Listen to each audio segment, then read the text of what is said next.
Ma sœur s'est moquée de moi à son mariage devant 300 invités, croyant m'avoir complètement humilié. Mais au moment où le marié est descendu et m'a tendu le micro, chaque sombre secret a été exposé, la faisant s'effondrer devant tout le monde. Le micro a tout révélé. Debug devant 300 invités, ma propre sœur m'a pointé du doigt et a ricané le jour de son mariage. Elle pensait avoir orchestré mon humiliation ultime. Elle ne réalisait pas que son nouveau mari était sur le point de me tendre le micro et le pouvoir absolu de détruire sa vie parfaite. Grandir dans la maison Gallagher signifiait apprendre sa place très tôt.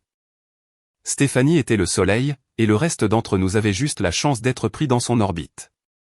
Si je rapportais un bulletin avec des apartous, Stéphanie annonçait opportunément qu'elle avait intégré l'équipe principale des Pom-Pom Girls et mes réussites scolaires étaient instantanément englouties par l'enthousiasme pour son nouvel uniforme.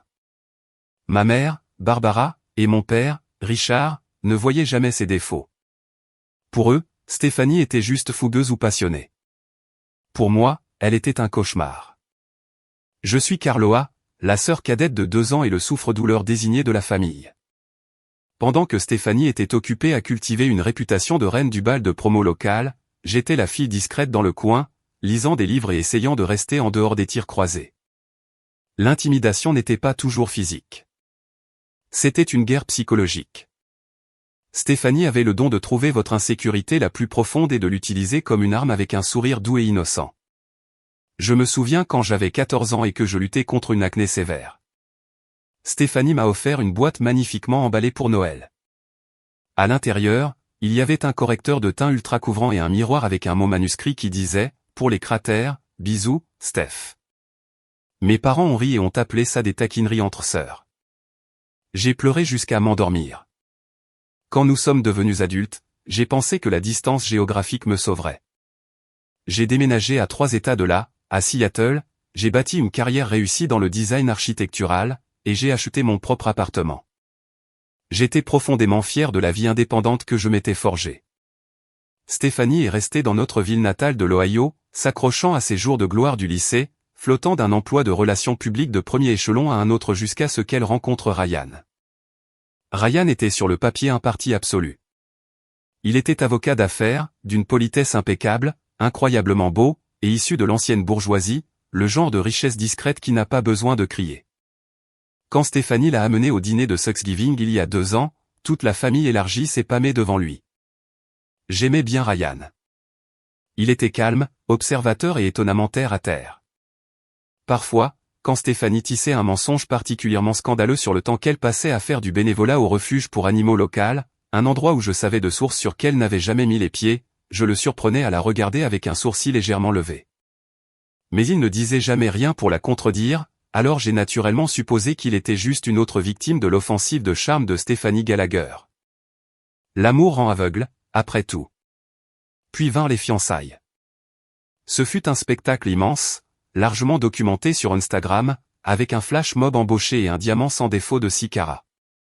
À la minute où la bague a glissé sur son doigt, la phase Brizia, mariée tyrannique, n'a pas seulement commencé. Elle a explosé. J'ai reçu ma demande pour être demoiselle d'honneur par la poste peu de temps après. C'était un puzzle en bois personnalisé qui, une fois assemblé, disait « J'ai besoin de quelqu'un pour me mettre en valeur. Sois ma demoiselle d'honneur. » Du Stéphanie tout craché, un compliment à double tranchant enveloppé dans une obligation familiale. J'ai sérieusement envisagé de refuser. Mon thérapeute me l'avait certainement conseillé, mais Barbara m'a appelé en larmes, me suppliant de simplement maintenir la paix. C'est son grand jour, Carla. Ne sois pas égoïste et ne gâche pas ça pour elle, avait-elle plaidé, utilisant sa manœuvre de culpabilisation préférée. Donc, contre mon meilleur jugement, j'ai cédé. La planification du mariage a été une masterclass de torture financière et émotionnelle. Stéphanie a choisi des robes de demoiselle d'honneur d'une nuance très spécifique et nauséabonde de chartreuse fluo. Pour aggraver les choses, elle a exigé que les robes soient faites d'un satin bon marché et non respirant qui collait au moindre défaut perçu. Son raisonnement ? C'est de la haute couture. Carloa, je ne m'attendrai pas à ce que tu comprennes puisque tu vis dans des chemises en flanelle trop grandes. Les autres demoiselles d'honneur, Jessica et Lorraine, 2 des clones identiques de peste de lycée de Stéphanie, acquiesçaient avec véhémence malgré le fait qu'elles ressemblaient elles-mêmes à des surligneurs phosphorescents. Financièrement, Stéphanie nous a saigné à blanc. Il y a eu l'enterrement de vie de jeune fille de 5 jours à Cabo-San-Lucas, où j'ai été forcé de dormir sur un canapé convertible bosselé pendant que Stéphanie et ses amis prenaient les lits king size. Il y a eu la somptueuse fête prénuptiale à Manhattan, les essais obligatoires de coiffure et de maquillage qui ont coûté des centaines de dollars, et les cadeaux de liste de mariage interminables. J'ai plafonné une carte de crédit juste pour essayer de suivre le rythme. Chaque fois que j'essayais de fixer une limite raisonnable, Stéphanie piquait une colère monumentale, et Barbara intervenait en piqué pour me réprimander de causer à sa sœur un stress inutile. La seule grâce salvatrice pendant ces 9 mois atroces a été Ryan. Lors des rares réunions de famille que nous avons eues, il intervenait subtilement quand Stéphanie devenait trop vicieuse. Une fois, lors de la fête de fiançailles, alors que Stéphanie critiquait bruyamment mon poids devant le traiteur, Ryan l'a interrompu en douceur, m'a tendu un verre de vin millésimé coûteux et m'a demandé mon opinion professionnelle sur les plafonds voûtés de la salle. C'était un petit geste discret, mais qui voulait tout dire. J'ai commencé à me demander pourquoi un gars aussi intelligent et perspicace que lui épousait une vipère comme elle. J'ai supposé qu'il voyait simplement un côté plus doux d'elle qu'elle nous cachait à tous. J'avais complètement tort. Le jour du mariage est arrivé, apportant avec lui un violent orage d'été qui correspondait parfaitement à l'atmosphère chaotique à l'intérieur de la suite nuptiale. Nous étions dans un opulent country club, entouré de vastes terrains de golf et de lustres en cristal dégoulinant. Stéphanie était dans son élément absolu, aboyant des ordres tyranniques aux maquilleurs et hurlant sur la pauvre organisatrice de mariage parce que les roses blanches des centres de table avaient trop de jaune en leur centre. J'étais assise tranquillement dans le coin dans ma monstruosité chartreuse fluo, sirotant de l'eau du robinet tiède et priant pour qu'il soit minuit. Tante Denise, la sœur de mon père et la seule autre personne saine d'esprit dans notre famille élargie, s'est penchée vers moi. Elle portait un tailleur pantalon bleu marine de bon goût et un sourire compatissant. « Tu ressembles à un bâton lumineux fluorescent, chérie, murmura-t-elle doucement. Mais tu réussis quand même à mieux le porter que la mariée. » J'ai serré sa main avec une gratitude silencieuse. La cérémonie en elle-même était indéniablement belle. Si vous pouviez réussir à ignorer le fait que Stéphanie avait insisté pour écrire ses propres vœux, qui s'était d'une manière ou d'une autre transformé en un monologue égocentrique de 15 minutes sur ses propres meilleures qualités, et à quel point Ryan avait de la chance de l'avoir attrapé. Les vœux de Ryan, en contraste frappant, étaient brefs, presque professionnels. Il a promis d'honorer la vérité inébranlable de notre relation, une formulation que j'ai trouvée étrangement spécifique et quelque peu froide, mais je ne m'y suis pas attardé. C'est lors de la réception que le véritable cauchemar a commencé. Stéphanie avait personnellement organisé le plan de table de manière à ce que je sois placé à une petite table exiguë près des portes battantes de la cuisine. J'étais posté aussi loin de la table d'honneur que physiquement possible, assise avec des parents âgés éloignés et malentendants et les accompagnateurs des collègues de travail. C'était une insulte flagrante et calculée, mais j'ai ravalé ma fierté, j'ai picoré mon poulet sec de traiteur, et j'ai attendu que les discours d'usage se terminent pour pouvoir m'éclipser discrètement dans la nuit. Normalement, la demoiselle d'honneur principale fait un discours, mais Stéphanie avait hardiment déclaré qu'elle ne voulait pas de demoiselle d'honneur principale parce que personne ne pouvait possiblement être sur un pied d'égalité avec elle. Au lieu de cela, elle a décidé qu'elle ferait un discours sur ces demoiselles d'honneur, à peine voilé comme un remerciement sincère. Elle s'est levée gracieusement, tapotant une cuillère en argent contre sa flûte à champagne en cristal. La salle caverneuse de 300 invités est devenue complètement silencieuse. Elle était radieuse dans sa robe de créateur en soie sur mesure, le diamant massif à son doigt accrochant la lumière. « Merci à tous d'être venus » a-t-elle ronronné dans le micro, sa voix résonnant parfaitement dans le système audio dernier cri. « Je veux prendre un moment pour remercier mes filles, Jessica, Lorraine. Vous êtes mes rocks absolus. Je n'aurais pas pu survivre à ça sans vous. » Elle a fait une pause, ses yeux balayant la pièce sombre jusqu'à ce qu'ils se verrouillent sur moi, assise près des portes de la cuisine dans ma robe verte luminescente. Un lent sourire malicieux s'est répandu sur son visage parfaitement modelé. Et bien sûr, je dois remercier ma sœur, Carla, l'opérateur des projecteurs, suivant clairement des instructions préalables, a littéralement braqué un énorme faisceau de lumière blanche aveuglante sur ma table. J'ai cligné des yeux, exposé et désorienté. Carla, dit Stéphanie, sa voix dégoulinante d'une fausse sympathie mielleuse. Cela signifie tellement que tu aies pris l'avion pour venir ici malgré tes graves difficultés financières. Je sais que payer pour cette magnifique robe a dû être si dur avec un salaire de designer en difficulté, surtout depuis que ta dernière entreprise t'a licencié, n'est-ce pas? Mon estomac est tombé dans mes talons. Je n'avais pas été licencié. J'avais audacieusement démissionné pour créer mon propre cabinet indépendant. C'était un acte de foi profondément personnel et terrifiant que j'avais partagé sous le sceau du secret avec ma mère. Barbara avait apparemment fourni la version déformée de cela directement à Stéphanie juste pour lui donner des munitions. Et je veux juste dire, a poursuivi Stéphanie, sa voix s'élevant théâtralement pour que chaque personne puisse entendre. J'espère vraiment qu'attraper le bouquet ce soir t'apportera enfin un peu de chance. Dieu sait que tu en as désespérément besoin après ce qui s'est passé avec David. Un halètement collectif et brusque a parcouru la pièce. David était mon ex-fiancé qui m'avait trompé avec une collègue il y a 3 ans, une semaine avant que notre propre mariage ne soit censé avoir lieu. C'était une blessure dévastatrice qui avait nécessité des années de thérapie intense pour même commencer à guérir. Elle exposait mon traumatisme le plus profond, ma plus grande humiliation, devant des centaines de personnes, la présentant comme une petite anecdote drôle et pitoyable pour se faire passer pour la sœur aînée bienveillante et réussie. Des rires cruels ont éclaté de la table d'honneur. Jessica et Lorraine gloussaient de façon incontrôlable derrière leurs mains manucurées. Puis je l'ai entendu. Stéphanie riait. Un caquetage bruyant, braillard et triomphant qui résonnait sur les plafonds voûtés de la salle de bal. J'ai regardé la table de mes parents. Barbara et Richard étaient assis là, l'air légèrement mal à l'aise, mais aucun d'eux n'a fait le moindre geste pour l'arrêter ou me défendre. Je suis resté figé, complètement paralysé par l'ampleur de l'humiliation. Mon visage était brûlant, des larmes de colère piquaient les coins de mes yeux. Je voulais que le parquet ciré s'ouvre et m'engloutisse tout entière. J'ai agrippé les bords de ma chaise à m'en blanchir les jointures, me préparant à me lever et à courir par les portes arrière dans la tempête. Mais avant que je puisse bouger un muscle, l'atmosphère à la table d'honneur a radicalement changé. Ryan s'est levé. Il n'avait pas l'air en colère. Il avait l'air remarquablement, atrocement calme.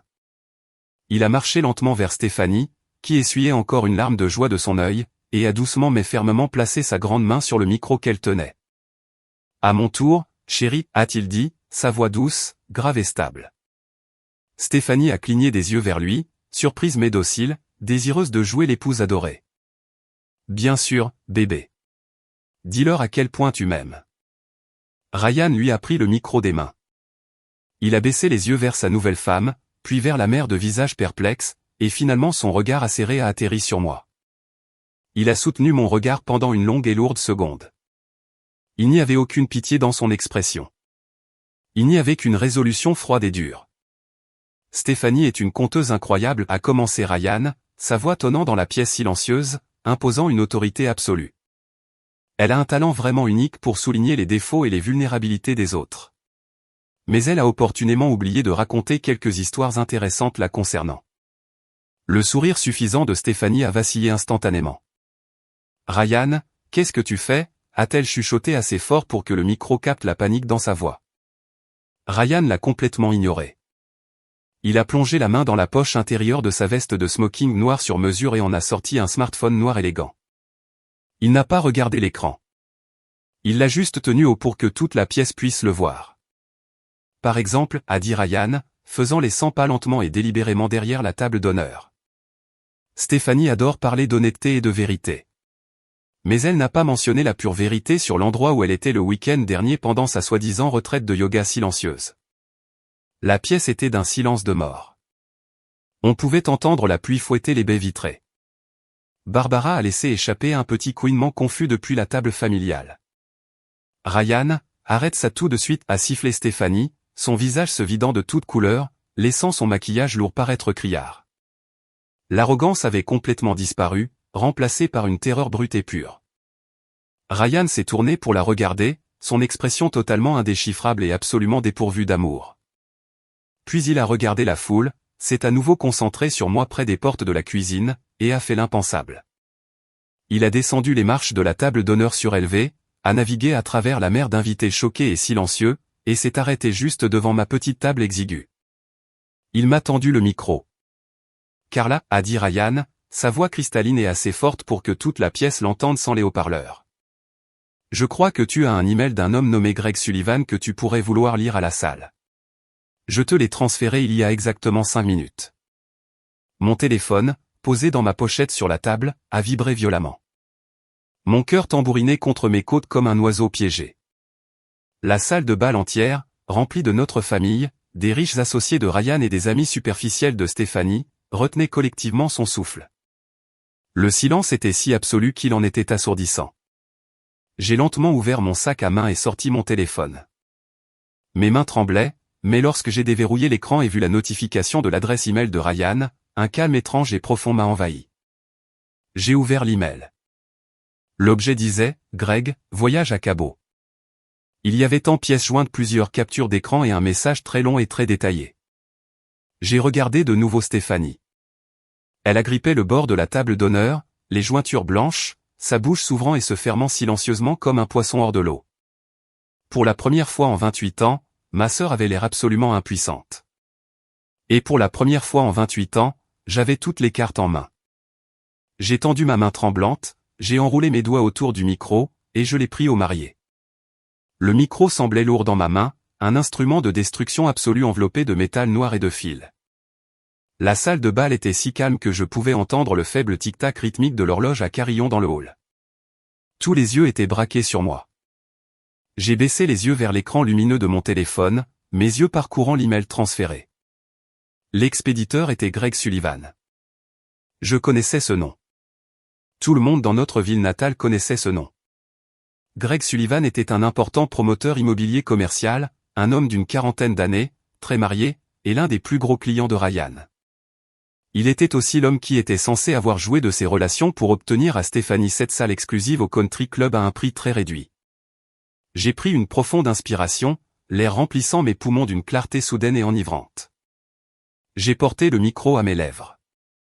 L'email est daté d'il y a 3 semaines, ai-je dit, ma voix résonnant sur les lustres en cristal. Elle ne tremblait pas. J'avais l'air d'une personne complètement différente, quelqu'un qui n'avait plus peur de sa sœur aînée. C'est de Greg Sullivan à Stéphanie. Carloa, pose ça tout de suite. Ma mère, Barbara, a poussé un cri perçant depuis la table familiale, sa voix craquant sous une autorité fabriquée. Elle s'est à demi levée, renversant son verre d'eau. C'est inapproprié. Tu ruines le mariage de ta sœur. Avant que je puisse répondre, Ryan a levé la main, jetant à Barbara un regard si glacial qu'il l'a pratiquement figée sur place. Asseyez-vous, Barbara, a-t-il commandé doucement. Je ferai en sorte que la sécurité vous escorte vers la sortie avant que les secrets de votre fille ne soient complètement exposés. Laissez Carlotta lire. Barbara s'est recroquevillée dans sa chaise, son visage empourpré virant au violet foncé. J'ai regardé de nouveau l'écran. L'objet est « Nous devons arrêter ». L'email dit « Steph, tu dois arrêter d'appeler sur mon portable personnel. Brenda a trouvé les reçus de l'hôtel Viceroy à Cabo. Elle sait que tu ne dormais pas sur le canapé convertible avec ta sœur. Elle est au courant de la suite que nous avons partagée. Elle a aussi trouvé le virement bancaire que j'ai envoyé sur ton compte privé pour cette robe en soie sur mesure. Je ne peux pas continuer à te couvrir et je ne quitte pas ma femme. Ne me recontactez pas ou je dirai tout à Ryan moi-même. Un halètement d'horreur collectif a aspiré l'air restant de la pièce. Le silence qui a suivi était absolu, lourd et étouffant. Il y a une pièce jointe, ai-je continué, faisant défiler l'écran d'un pouce ferme. Je ressentais un sentiment surréaliste de détachement, comme si je narrais un documentaire sur des crimes réels plutôt que de démanteler ma propre famille. Cela ressemble à un relevé de fonds. 15 000 $ transférés le 12 mai, encore 8 000 $ le 1er juin, et une série de messages textes. Je tape sur la capture d'écran. Le texte de Stéphanie dit « Greg, je t'en prie. Ryan est tellement ennuyeux. Il fait juste que travailler tout le temps. Je l'épouse seulement pour le portefeuille d'investissement et le pantouse. Une fois que nous serons légalement liés, j'aurai la moitié de ses actifs et nous pourrons trouver une solution. Donne-moi juste 6 mois pour jouer l'épouse dévouée. Menteuse. » Stéphanie a soudainement hurlé. Le son s'est arraché de sa gorge, à vif et désespéré. Elle s'est précipitée en avant, sa robe de créateur blanche immaculée s'accrochant au bord de la table d'honneur. Elle a dévalé les marches, ses mains manucurées se tendant vers moi comme des griffes. Elle invente tout. Carloa est une menteuse pathétique et jalouse. Elle a toujours été jalouse de moi. Elle n'a pas atteint ma table. Ryan s'est interposé sur son chemin, croisant les bras sur son smoking sur mesure. Il n'a même pas tressailli lorsqu'elle l'a percuté, martelant ses poings contre sa poitrine. Elle n'invente rien, Steph, a dit Ryan, sa voix atrocement calme. La femme de Greg, Brenda, est venue à mon bureau mardi dernier. Elle a apporté des impressions physiques. Elle a apporté des relevés bancaires. Elle a apporté les images de sécurité du hall de l'hôtel à Cabo vous montrant, toi et Greg, partageant un baiser très passionné pendant que ta sœur et tes demoiselles d'honneur étaient à la piscine. Stéphanie a arrêté de le frapper, ses bras sont retombés le long de son corps, sa poitrine se soulevant alors que la réalité de son exposition commençait à s'installer. La belle mariée radieuse semblait soudain hagarde, le lourd contouring de son visage ressortant comme des peintures de guerre sur un soldat vaincu. Pourquoi, a sangloté Stéphanie, pivotant soudainement vers le rôle de victime qu'elle avait perfectionné pendant 2 décennies. Elle a levé les yeux vers Ryan, les yeux noyés de larmes théâtrales. Si tu savais mardi dernier, pourquoi m'as-tu laissé marcher jusqu'à l'hôtel? Pourquoi m'as-tu laissé faire tout ça? Ryan l'a regardé de haut, son expression dépourvue de la moindre once de sympathie. Parce que tu es une narcissique, Stéphanie. Si j'avais annulé le mariage en privé, tu aurais tissé une toile de mensonges. Tu aurais dit à tout le monde que j'étais violent ou que j'avais trompé ou que j'étais intimidé par ta forte personnalité. Tu aurais ruiné ma réputation dans cette ville pour sauver la tienne. Il l'a contourné, s'approchant de moi. Et, a ajouté Ryan, sa voix se projetant parfaitement vers le public captif. Parce que je me suis assis et j'ai regardé comment tu traitais les gens qui étaient censés t'aimer. Je t'ai regardé saigner ta famille à blanc. Je t'ai regardé humilier ta sœur à chaque instant.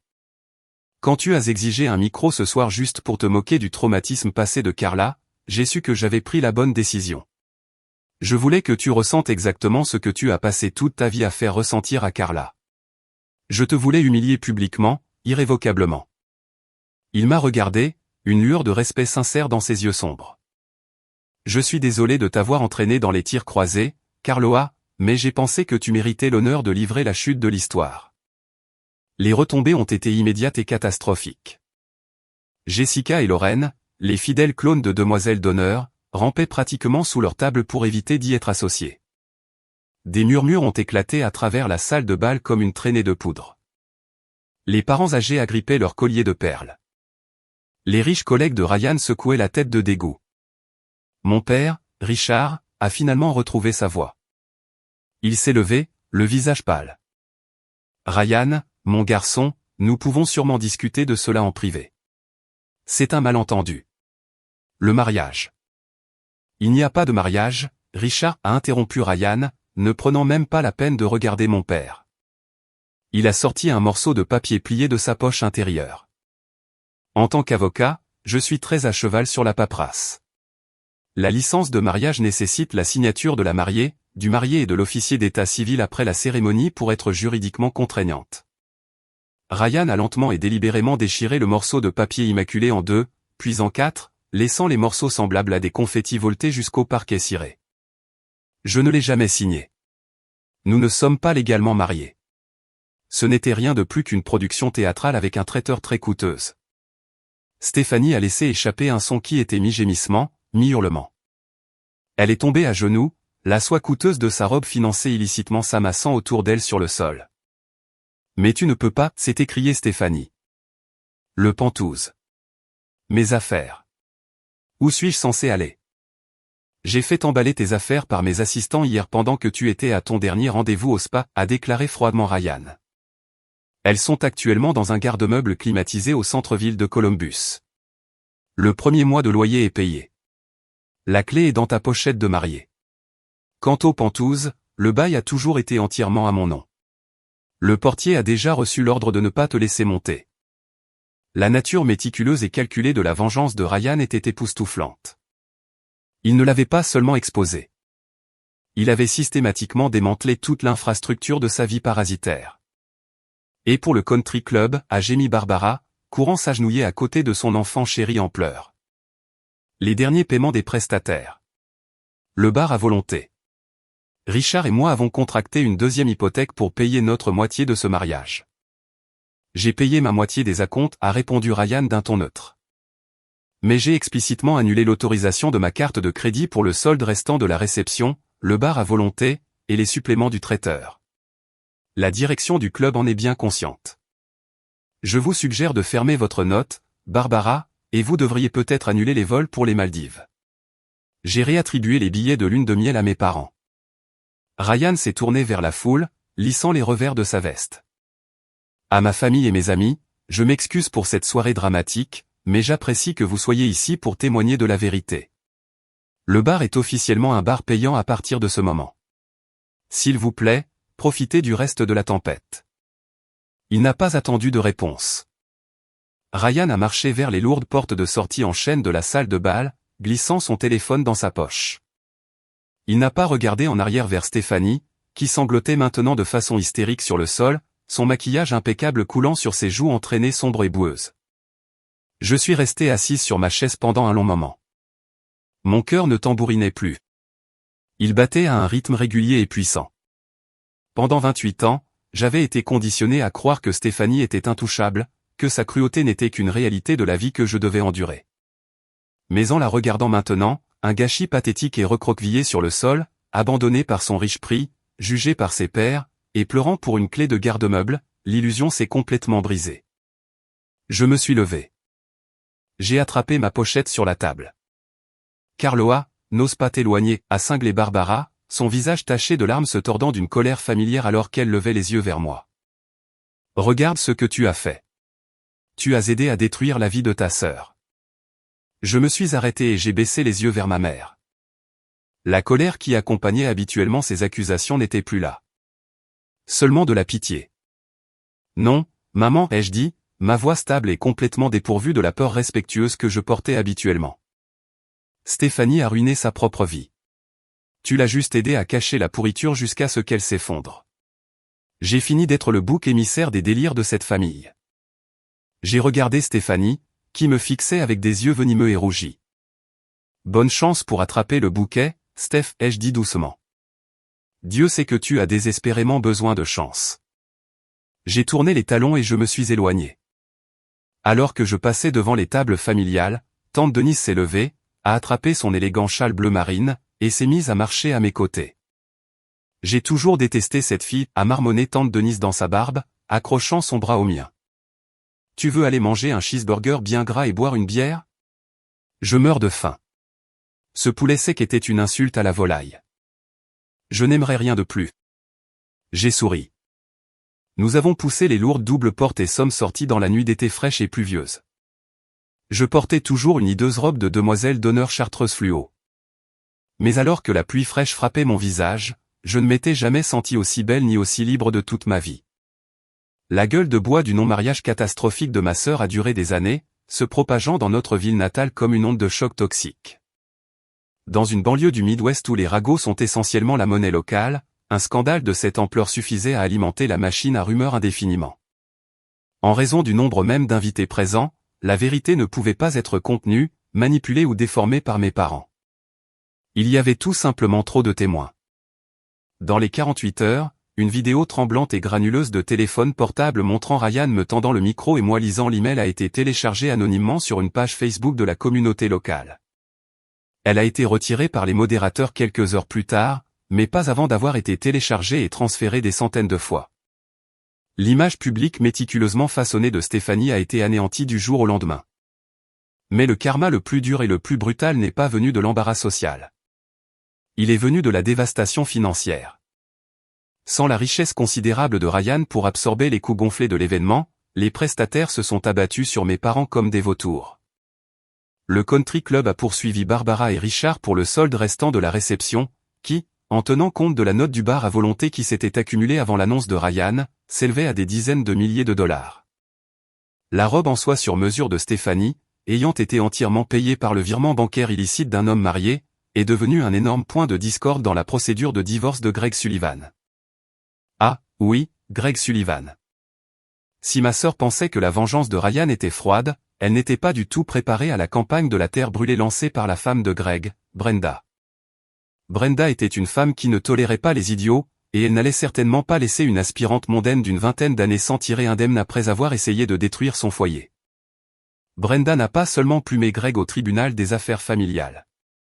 Elle a utilisé son vaste réseau de riches propriétaires d'entreprises locales pour s'assurer que Stéphanie devienne pratiquement inemployable dans notre région des Trois-États. Chaque cabinet de relations publiques, chaque agence de marketing, chaque boutique où Stéphanie a postulé a mystérieusement rejeté son CV. Personne ne voulait la responsabilité d'embaucher la femme qui avait publiquement implosé à l'hôtel du Country Club. Ses fidèles demoiselles d'honneur peste, Jessica et Lorraine, ont brusquement coupé tout contact avec elle, supprimant toutes les preuves photographiques de leur amitié de leurs réseaux sociaux. Elles essayaient désespérément de sauver leur propre réputation en prenant leur distance avec la zone d'explosion. 3 mois après la débâcle, la pression financière a finalement brisé mes parents. La deuxième hypothèque qu'ils avaient contractée pour financer le mariage du siècle, combinée aux frais juridiques croissants liés aux poursuites agressives du Country Club, les a acculés au pied du mur. Ils ont dû vendre la maison de notre enfance, une belle et vaste maison de 4 chambres avec une véranda enveloppante que Barbara avait mis 3 décennies à décorer. Ils ont été forcés de déménager dans une maison de ville exiguë et déprimante de 2 chambres dans le quartier le moins désirable de la ville. C'est pendant cette réduction de train de vie chaotique que ma mère m'a appelé. C'était la première fois que j'entendais sa voix depuis que j'avais franchi les portes du Country Club avec tante Denise. Carla, a dit Barbara, sa voix entièrement dépouillée de son commandement hautain habituel. Elle avait l'air épuisée, frêle et remarquablement petite. Nous emballons la maison. Nous devons être partis d'ici vendredi. La tension artérielle de ton père crève le plafond. J'ai entendu parler de la maison, maman. Je suis désolé qu'on en soit arrivé là, ai-je répondu, gardant ma voix neutre, utilisant tous les mécanismes d'adaptation que mon thérapeute m'avait jamais enseignés. Nous avons besoin d'un prêt, Carla, a-t-elle lâché, abandonnant toute prétention de prendre des nouvelles. Juste 20 000, juste pour garder les avocats à distance afin que le salaire de ton père ne soit pas saisi. Tu as cette nouvelle entreprise à Seattle. Tu n'as pas de famille à soutenir. Tu peux te le permettre. J'ai fermé les yeux, m'adossant à ma chaise de bureau. J'ai regardé par la fenêtre la ligne d'horizon de Seattle, la pluie crépitant doucement contre la vitre. Même maintenant, après tout cela, elle priorisait toujours les gâchis de Stéphanie, s'attendant toujours à ce que je sois le filet de sécurité, exigeant toujours que je sacrifie ma stabilité durement gagnée pour subventionner leur délire. Non, maman, ai-je dit. C'était une phrase complète.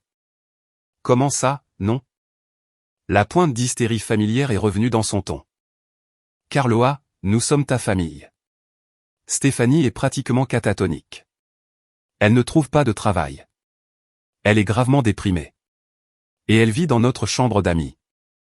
Et un peu de compassion. Tu as eu ta vengeance. N'est-ce pas suffisant? Vengeance? J'ai laissé échapper un rire sec et sans humour. Je n'ai rien planifié de tout ça, maman. J'ai juste lu la vérité à haute voix. La vérité que vous avez tous rendue possible. Vous avez fait vos choix. Vous avez financé un mensonge. Je ne vais pas ruiner mon avenir pour payer le passé de Stéphanie. Ne m'appelle plus pour de l'argent. J'ai raccroché le téléphone et bloqué son numéro. Je ne me suis pas senti coupable. Pour la première fois de ma vie, poser une limite n'a pas ressemblé à une trahison. Ça a ressemblé à de la survie. 3 ans ont passé. Le silence de ma famille immédiate a été un baume de guérison profond. Sans le bruit de fond constant et épuisant des drames de Stéphanie et des manœuvres de culpabilisation de ma mère, ma vie a commencé à s'épanouir d'une manière que je n'aurais jamais cru possible.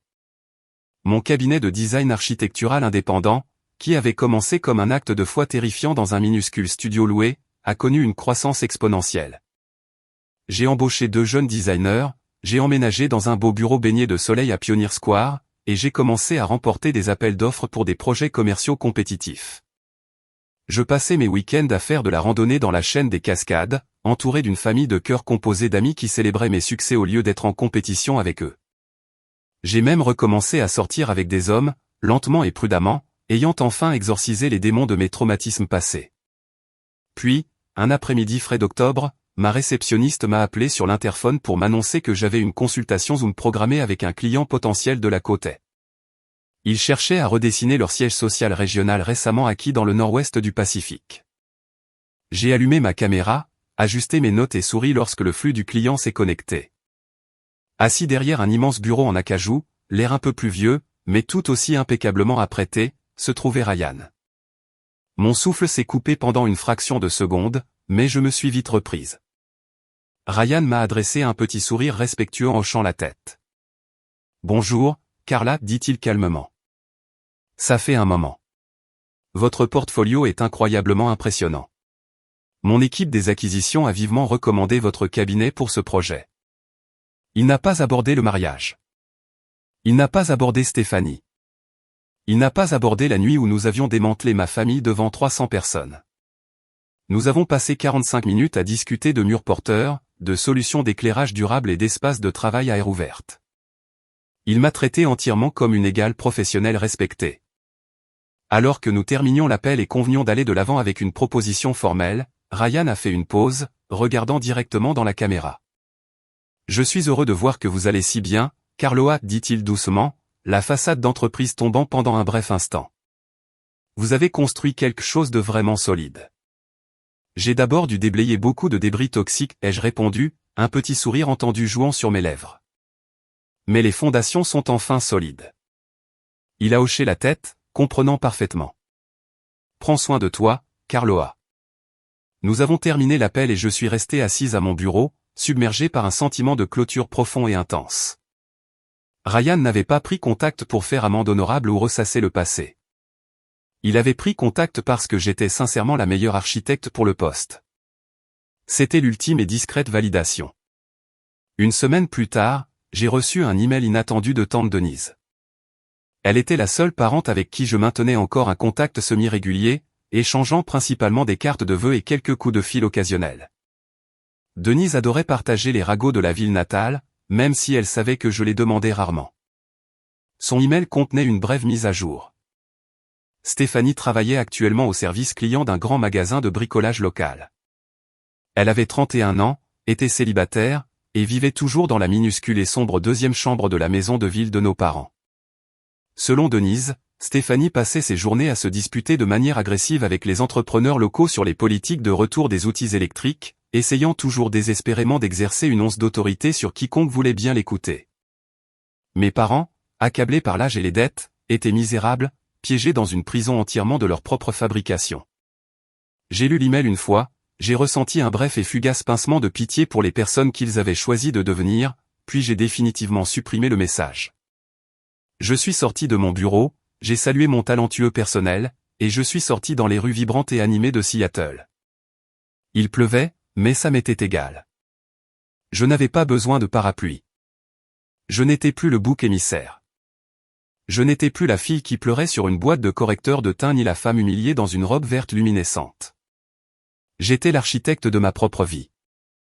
Et la vue d'ici était absolument à couper le souffle.